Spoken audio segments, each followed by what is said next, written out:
Thursday. I wish I could say it was summer, but when I look outside, it's all gray again. It was gorgeous yesterday, but oh, just want summer. Anyway, here we are. We're going to talk about busy. We are all so damn busy all the time. And one of the most common complaints I hear from my clients is that there's never enough time. But when you travel outside of North America, or if you find yourself exploring smaller rural communities far flung from urban centers, even in the US, you'll notice that life slows down, often slows way, way down. It's one of the things that I really love about traveling, getting me out of the hustle and the bustle. People slow down. They don't walk as quickly or talk as quickly. They don't wolf lunch down at their desk. They don't eat with one hand and work with the other. They actually take their days off. That's a concept. They take their days off to enjoy themselves. They spend time with friends and family. They do the work that needs to get done during the day, but without this sense of frenetic, is that even a word? Freneticism? Anyway, everything and everybody moves at a slower pace, and it can feel really luxurious when you're used to living at a breakneck busyness speed. The trick is actually being able to slow down and enjoy it. So why don't we? We talk about being busy all the time. We complain about being busy all the time. So why don't we slow down? And that's actually what we're going to talk about today. 3 reasons and their solutions of why we business owners in big cities, mostly in North America, are always so, so busy. If you're here live, say hi, join the conversation. You know how much I really love it when you comment and we can talk back and forth a little bit. If you're watching the replay, let me know that as well. And if you have questions or things that you want to say, thoughts, please write them in the comments. I'll be back and I will promise to respond. And as always, if you're interested in the notes for the show, let me know below and we'll make sure that you get them as soon as they're ready. Okay? Okay, so busyness. So I can see that there are a couple of people here live. Say hi. But also, I want to know from you, how does busyness show up in your life as a problem? Like, what is it that do you like being busy? How, why? Yeah. Do you like being busy? Let me know. Hey, Vanessa. Vanessa is one of the busiest humans I know. So almost every single client that I've ever worked with comes to me overwhelmed with conflicting demands and short on time. Okay. So here are some of the reasons that I believe that we stay so busy. First of all, status. So being busy actually has become a status symbol in our life. The busier we are, the more important we feel. The busier we are, we think other people see us as important. If we are, oftentimes, if we're not busy or if we feel like we are not doing all the things, we can feel like other people are judging us or that perhaps we're lazy. We've had it so right into us, like beaten into us socially, that being busy, it equates to being productive. Being busy equates to somebody who is needed, somebody who is wanted, somebody who has so many demands on them that they're juggling everything. And that is something that in our culture that we strive to be thought of that way. So of course we're busy, because the opposite seems to us to be lazy. So status symbol is one of the main reasons, I think, really that I believe that we tend to always gravitate towards busyness. So, you know, I really want to talk a little bit about solutions for these things. What's the solution for wanting to be thought of as important? Well, part of it is really coming to the place where you can honestly feel okay, not be so concerned with being judged by everybody around you, that being happy with who you are, what you want, being clear about what you want, being clear about how much work and the balance for you between work and enjoying your life. Now, I said this word balance that I actually hate.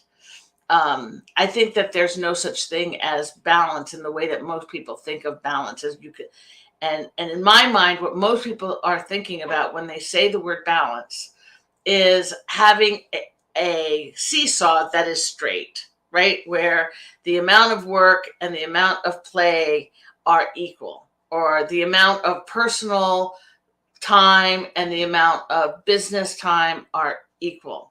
I don't believe that's possible, and I think it's really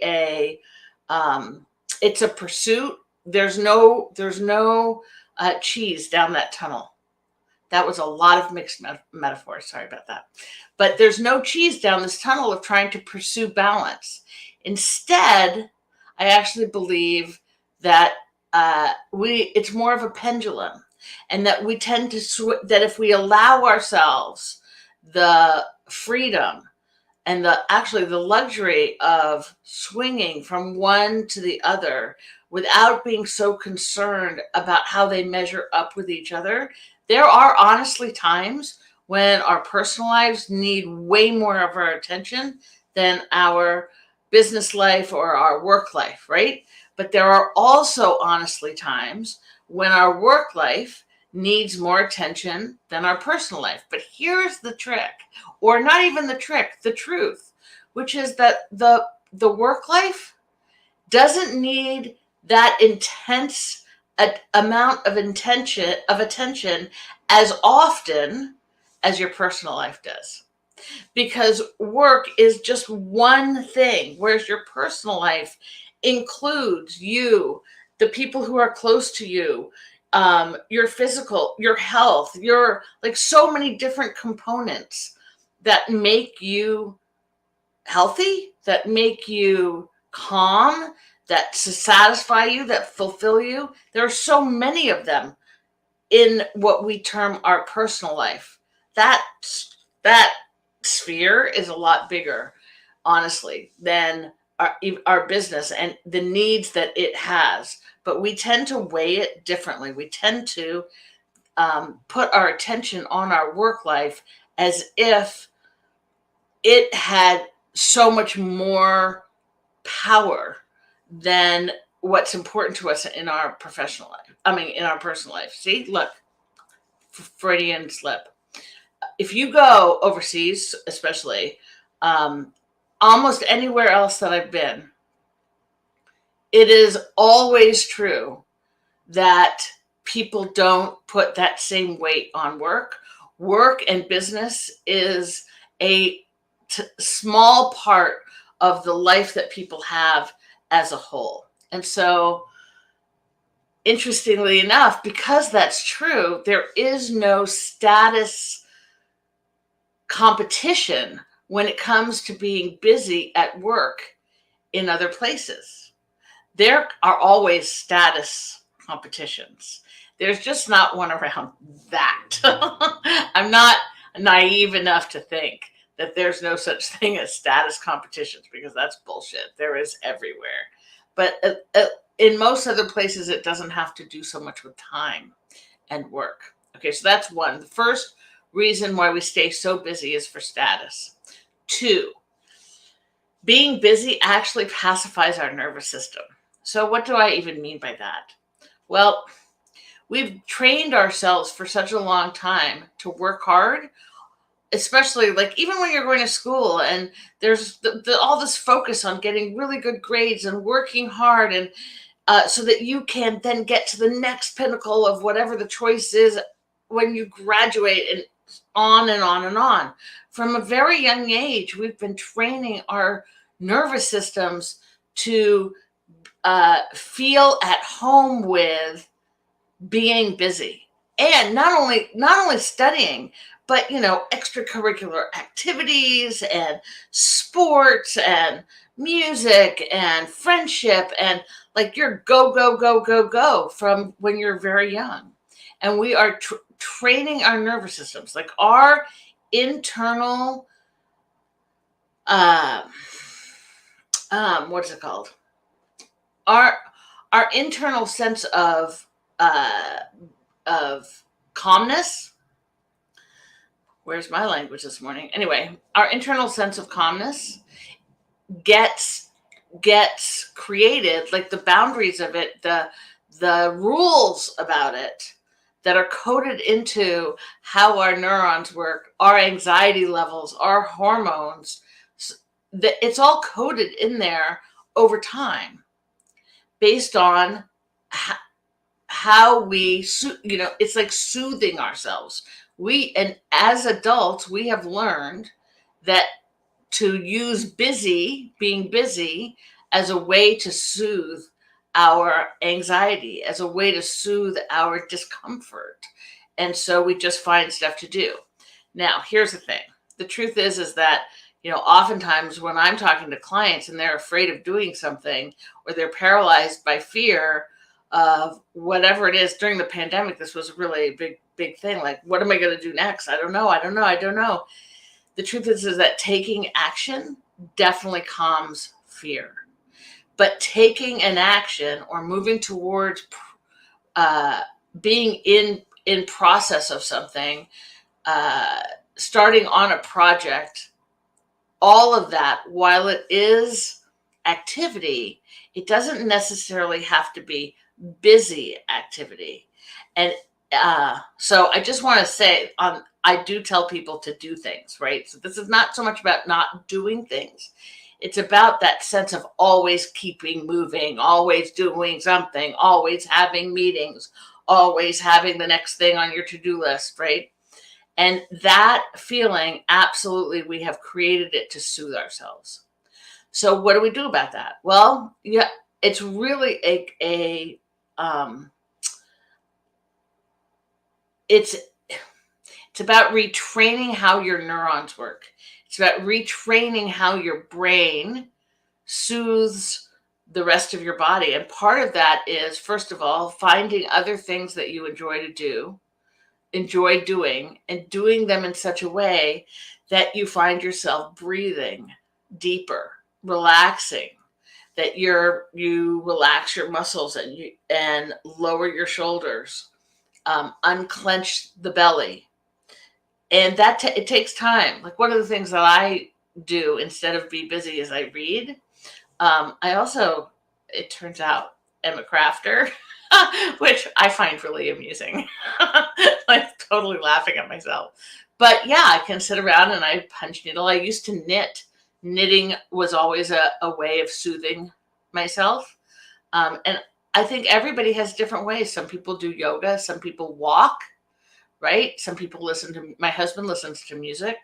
So there are other ways that you can use as a pacifier, really, for your nervous system, other than just being busy, busy, busy. And it takes commitment and time to retrain your inner operating system on how to actively soothe your anxiety, soothe your, it's really anxiety.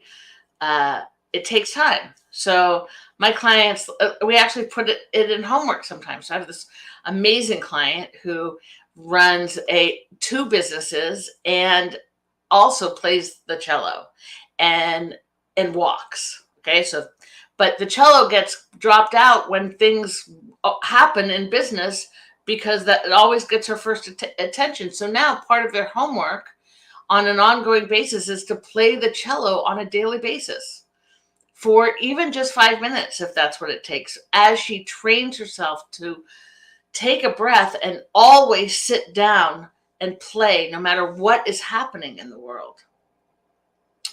And the reason why I do that as homework is because during the 9 months that we were working together, if she's doing that every day, then after a while, it is now a habit. She doesn't need me to tell her to do it. It doesn't have to be homework.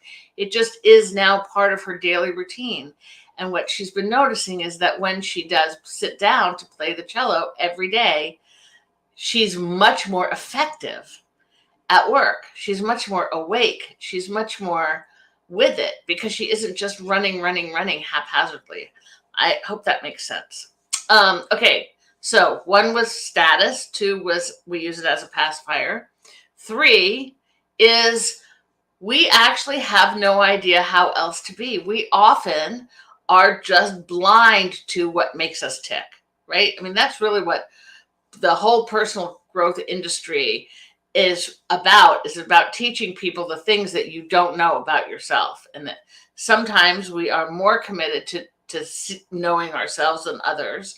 And sometimes we just don't want to look to see. It's hard to see the ways in which we have trained ourselves to be in the world that then also cause us distress down the line, right?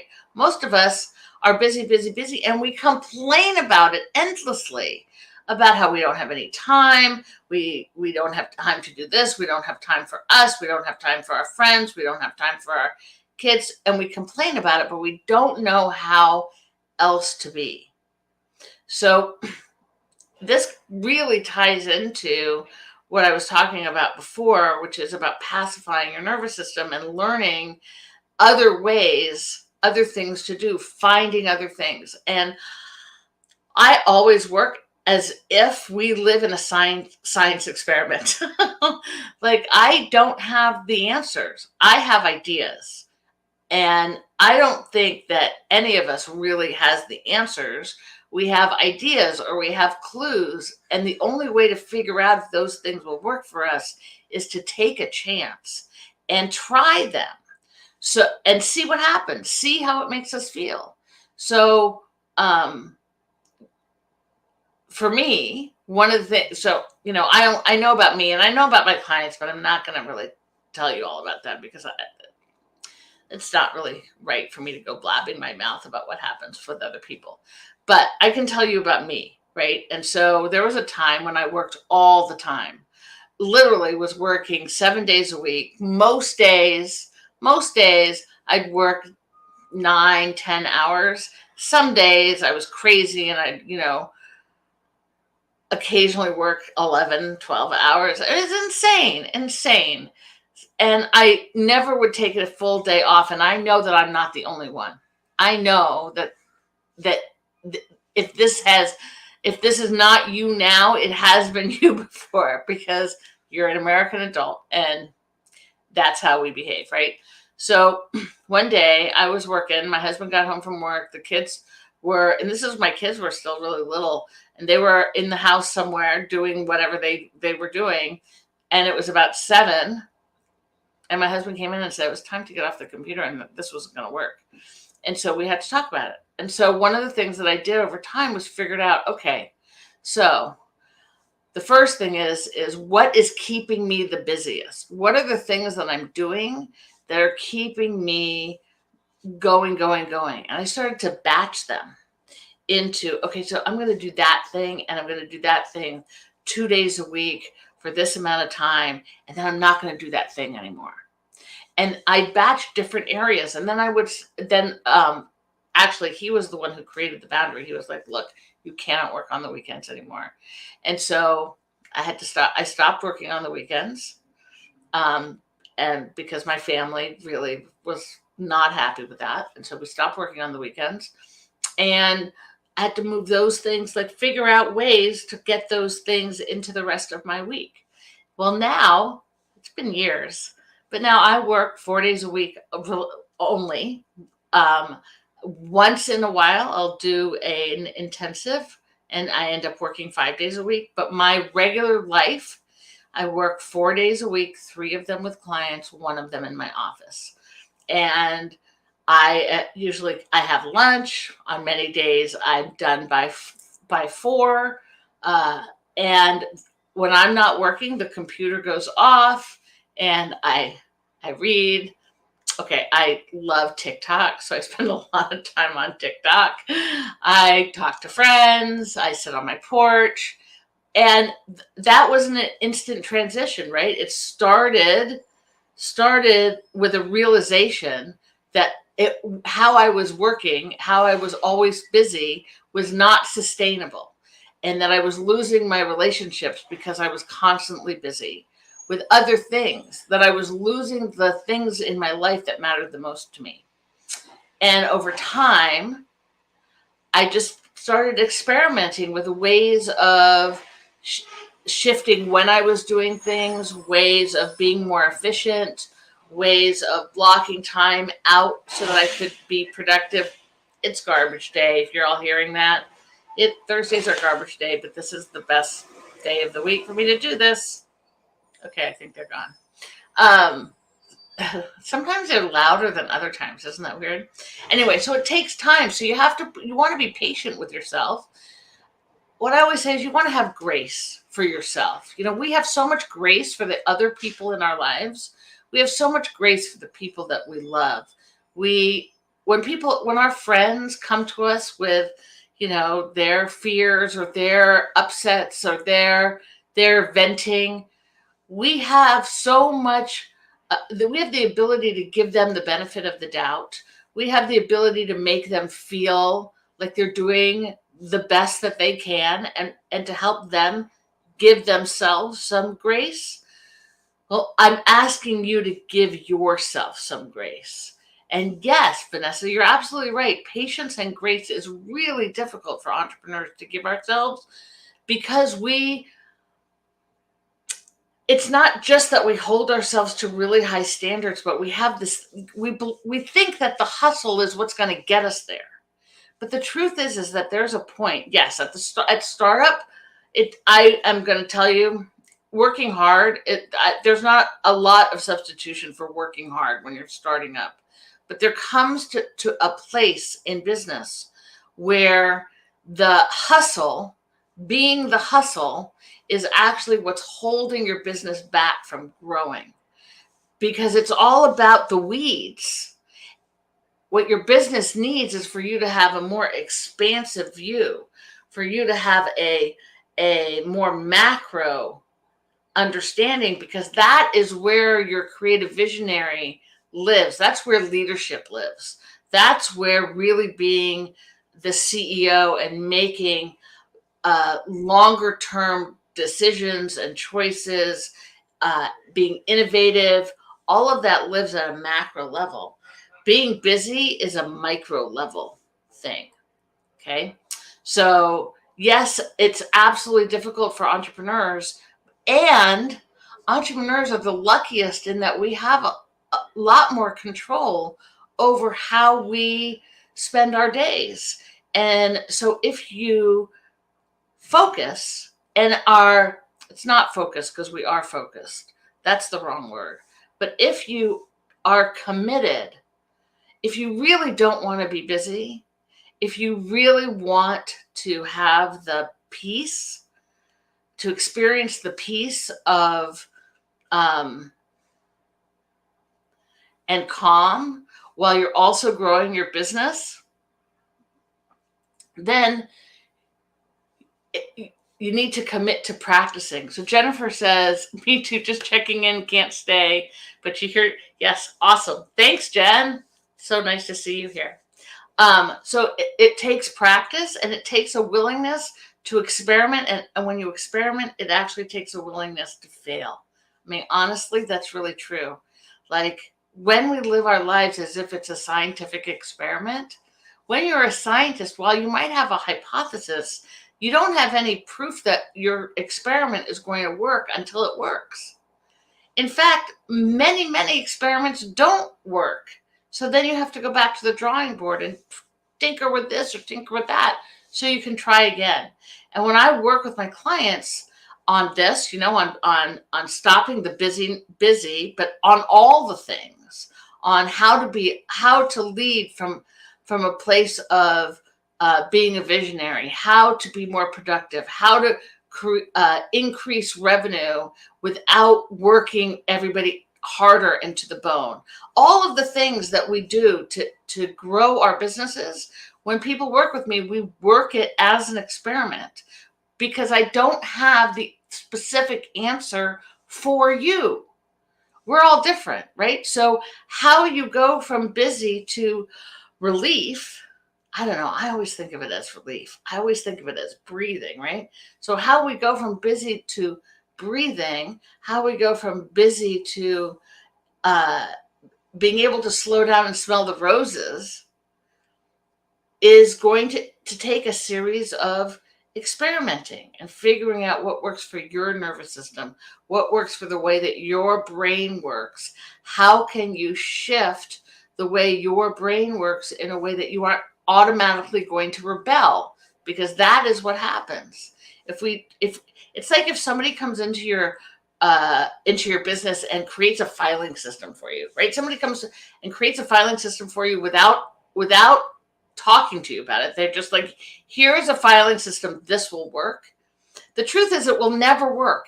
And it will never work simply because the person who created it might alphabetize things like, I always use this as an example, lemon pepper.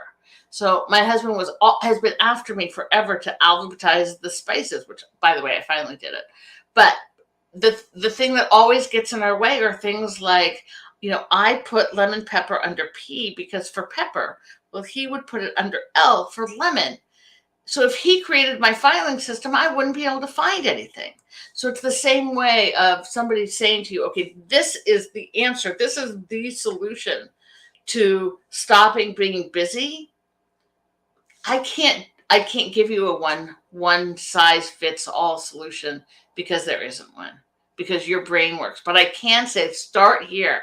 Start with experimenting. Start with finding something that you like, that lowers your blood pressure, like you can feel it, that calms you down, and then do more of that and see how that feels and see how that works. The main thing is, here's the thing. If we didn't complain about busyness, if we weren't complaining, then why would we change it? And if we weren't complaining, it wouldn't be something that would be even worth talking about. But the truth is that people complain about being busy all the time, and then we do it even more. So if you find yourself complaining about being busy, let that be a marker for you that perhaps you can change it. Because why walk through life complaining when you don't have to, when you could do something about it? Okay, I feel a little bit like I'm in the soapbox. Sorry about that. Anyway, it's been really great. I hope you enjoyed it, or that it opened your eyes, whether you enjoyed it or not. I'm less interested in enjoyment as I am interested in being provoked and thinking about whether or not, your own busyness. So the three reasons, again, that I think that we are busy and stay busy is because it's a status symbol, because it pacifies our nervous system, and because we don't know how else to be. Again, if you want the notes, let me know. And if you want to talk further about this, DM me. Let's talk. So, but other than that, have a great weekend. Have a great week. I will talk to you next week. Mwah. Bye. And if I could turn it off, that would be really great, wouldn't it be?